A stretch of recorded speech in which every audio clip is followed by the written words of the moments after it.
भारत ने अब से कुछ दूर पहले ही 100 करोड़ वैक्सीन डोज का आंकड़ा पार कर लिया है।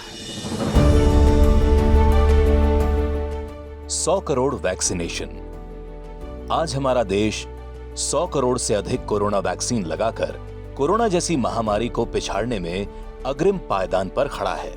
ये एक ऐसी सफलता है जिसके पीछे मोदी सरकार का दृढ़ संकल्प, उसकी दूरदर्शिता और भारत के हर नागरिक के प्रति उसकी प्रतिबद्धता शामिल है। 30 जनवरी 2020 कोरोना महामारी ने जब भारत में दस्तक भी नहीं दी थी, तभी मोदी सरकार ने दूरदर्शिता दिखाते हुए पीपीई किट और N95 मास्क के निर्यात पर रोक लगा दी थी। भारत प्रथम ऐसा देश था जहां विदेशों से यात्रा कर रहे यात्रियों की एयरपोर्ट पर ही कोविड स्क्रीनिंग करी गई। प्रधानमंत्री मोदी जी ने होली के पर्व पर जनता से अत्यधिक भीड़ इकट्ठी ना करने की अपील की। कोरोना जैसी भयंकर वैश्विक महामारी ने जब भारत में दस्तक दी, तब इस अनजान अनदेखे खतरे से निपटने के लिए प्रधानमंत्री श्री नरेंद्र मोदी जी ने पूरे देश में लॉकडाउन लगाने का साहसिक परंतु समझदारी भरा निर्णय लिया। आज रात 12 बजे से संपूर्ण देश में संपूर्ण लॉकडाउन होने जा रहा है। कोरोना के वायरस का प्रसार रोकने और वायरस की चेन को तोड़ने के लिए लॉकडाउन लगाने का यह निर्णय अति आवश्यक साबित हुआ। महामारी से निपटने के लिए सरकार ने कई मोर्चों पर एक साथ काम किया। देश की मेडिकल प्रणाली को युद्ध स्तर पर इस महामारी से निपटने के लिए तैयार किया गया। प्रधानमंत्री नरेंद्र मोदी जी ने स्वास्थ्य सुविधाओं को सुदृढ़ करने के लिए 15,000 करोड़ के राहत पैकेज की घोषणा की। जहां जनवरी 2020 में देश में सिर्फ एक टेस्टिंग लैब थी, वहीं अप्रैल 2020 आते आते 220 टेस्टिंग लैब्स कार्यरत थी। मोदी सरकार ने अतिरिक्त सावधानी बरतते हुए अप्रैल में 50,000 नए वेंटिलेटर्स का ऑर्डर दिया। प्रधानमंत्री जी के आत्मनिर्भरता के मंत्र का पालन करते हुए देश ने रिकॉर्ड स्तर पर पीपीई किट और N95 मास्क का उत्पादन किया। अप्रैल 2020 में जहां 10,000 मरीजों पर 1500 से 1600 बेड्स की जरूरत थी, वहां देश में 600 कोविड अस्पतालों में 1 लाख बेड्स तैयार कर लिए गए थे। कोरोना की पहली लहर में लॉकडाउन में एक बड़ी चुनौती थी देश की इतनी बड़ी अर्थव्यवस्था को इस संकट की घड़ी में संरक्षण देना। मोदी सरकार ने इस मोर्चे पर भी अपनी जिम्मेदारी को बखूबी निभाते हुए 20 लाख करोड़ के एक समग्र पैकेज की घोषणा की।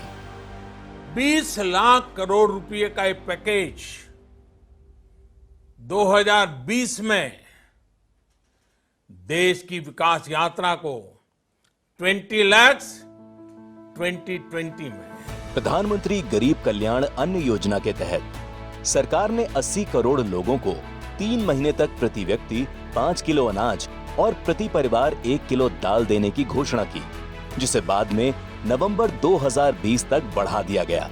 50,000 करोड़ की गरीब कल्याण रोजगार योजना की घोषणा की गई।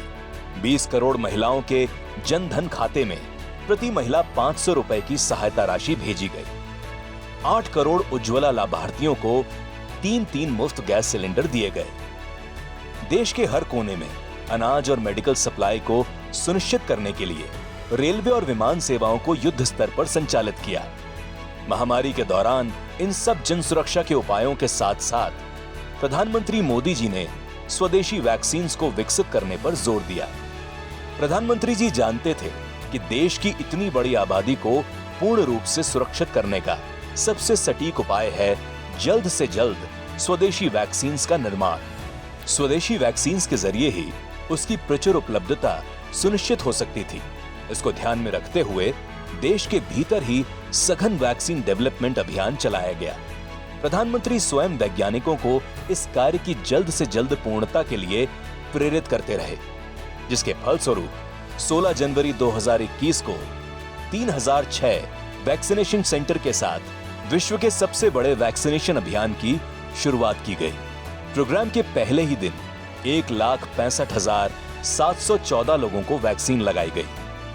जहां एक ओर सरकार इन सब मोर्चों पर तत्परता से कार्य कर रही थी, वहां दूसरी ओर उसकी नजर कोरोना की दूसरी लहर पर बरकरार थी।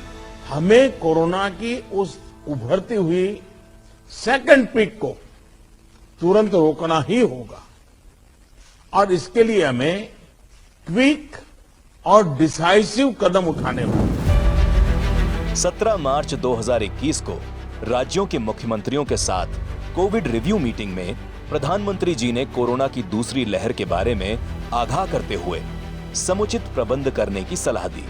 दूसरी लहर में जब वायरस ने अपना स्वरूप बदला तो सबसे बड़ी चुनौती ऑक्सीजन की मांग थी।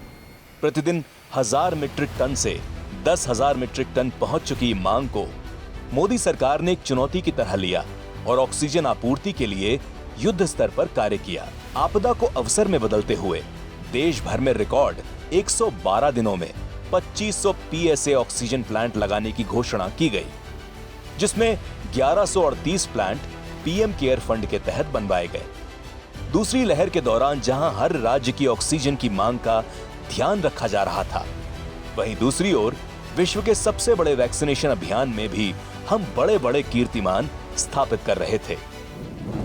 अभियान शुरू होने से जून 2021 तक जहां प्रतिदिन औसतन 17.73 लाख वैक्सीन लगाई जा रही थी, वहीं जून 2021 से लेकर अक्टूबर 2021 तक यह संख्या प्रतिदिन औसतन 61.82 लाख वैक्सीन पर जा पहुंची। प्रधानमंत्री जी के जन्म दिवस पर एक दिन में 2 करोड़ 50 लाख वैक्सीन लगाने का रिकॉर्ड बनाया गया। ये आंकड़े वैक्सीन उत्पादन पर भारत की क्षमता पर संदेह करने वालों के लिए एक सटीक जवाब थे। देश में जैसे जैसे वैक्सीनेशन अभियान आगे बढ़ा, वैसे वैसे कोरोना के मामले कम होते गए। आंकड़ों में साफ है कि जहां जुलाई 2021 में देश में कोरोना के सक्रिय मामले 5,23,000 थे, वहां 100 करोड़ वैक्सीन लगने तक वो घटकर मात्र 1,78,000 रह गए। देश के 100 करोड़ वैक्सीनेशन की कामयाबी के लिए हमारे फ्रंटलाइन वर्कर्स के त्याग, तपस्या और बलिदान के लिए देश उनका ऋणी है।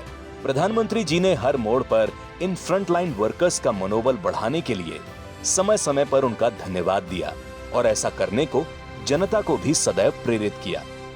हमारे डॉक्टर्स ने, नर्सेस ने, technicians, ward boys, ambulance drivers, आप सभी ने जो काम किया है वो वाकई सराहनीय है।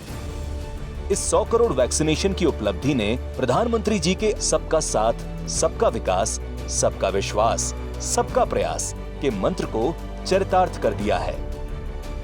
पर भारत 100 करोड़ वैक्सीन पर रुकने वाला नहीं है।